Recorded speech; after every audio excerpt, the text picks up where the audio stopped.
नमस्कार, शिक्षालय में आप सभी का बेहद स्वागत है। मेरा नाम है रेणु यादव।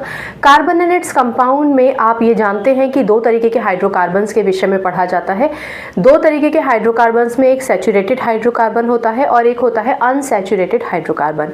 आज के लेक्चर में हम ये जानने वाले हैं कि सैचुरेटेड हाइड्रोकार्बन, जिसको हम एल्केन टॉपिक के अंतर्गत पढ़ते हैं, वो क्या होते हैं। साथ ही हम ये जानेंगे कि सैचुरेटेड हाइड्रोकार्बन बनने के बाद कार्बन और हाइड्रोजन कौन से नोबल गैस को रिजेंबल करते हैं और इनके बीच में कौन सा बॉन्ड होता है। ठीक है, चलिए सैचुरेटेड हाइड्रोकार्बन को समझने से पहले ये समझ लीजिए कि सैचुरेटेड का मतलब क्या होता है। सैचुरेटेड का मतलब होता है सेटिस्फाइड।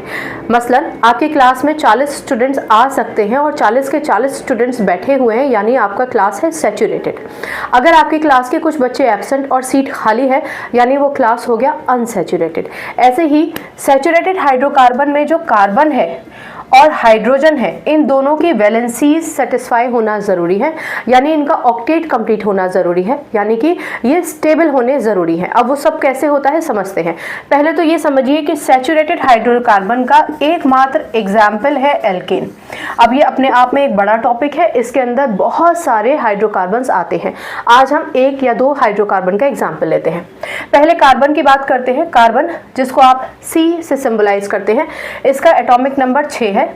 एटॉमिक नंबर 6 होने का मतलब कॉन्फ़िगरेशन है 2 and 4। आप जानते हैं कि किसी भी एलिमेंट की स्टेबिलिटी उसके आउटर मोस्ट शेल में 8 इलेक्ट्रॉन चाहिए स्टेबिलिटी गेन करने के लिए। लेकिन कार्बन के केस में आउटर मोस्ट शेल में, यानी कि जो इसका L शेल है, उसमें 4 इलेक्ट्रॉन है। होने कितने चाहिए? 8।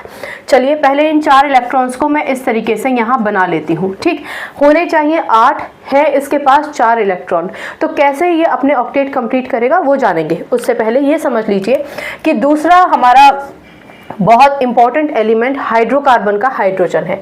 हाइड्रोकार्बन में कार्बन और हाइड्रोजन ही रहेंगे, इसीलिए इसका नाम है हाइड्रोकार्बन, यानी हाइड्रोजन और कार्बन। हाइड्रोजन का एटॉमिक नंबर 1 है, यानी इसके पास K शेल है और K शेल में 1 इलेक्ट्रॉन है। आप जानते हैं कि K शेल में कम से कम 2 इलेक्ट्रॉन होने चाहिए, तो इसका मतलब ये भी अपनी स्टेबिलिटी कंप्लीट करने की कोशिश करेगा। स्टेबिलिटी कंप्लीट करने का मतलब है ऑक्टेट कंप्लीट करना। ऑक्टेट कंप्लीट करने का ये मतलब नहीं है कि 8 इलेक्ट्रॉन होने चाहिए, मतलब ये है कि जित शेल की मैक्सिमम कैपेसिटी है या मिनिमम कैपेसिटी है जिससे वो अपने शेल्स को कंप्लीट कर सके, वो उसके पास हो। यानी K शेल का जो टोटल काउंट ऑफ इलेक्ट्रॉन है वो 2 होना चाहिए, तो हाइड्रोजन 2 इलेक्ट्रॉन कंप्लीट करने की कोशिश करेगा। चलिए, अब ये जितने भी हाइड्रोजन्स हैं दुनिया में, उन सबको पता चला कि कार्बन भैया एक ऐसा एलिमेंट है जिसके पास 4 इलेक्ट्रॉन है और वो 4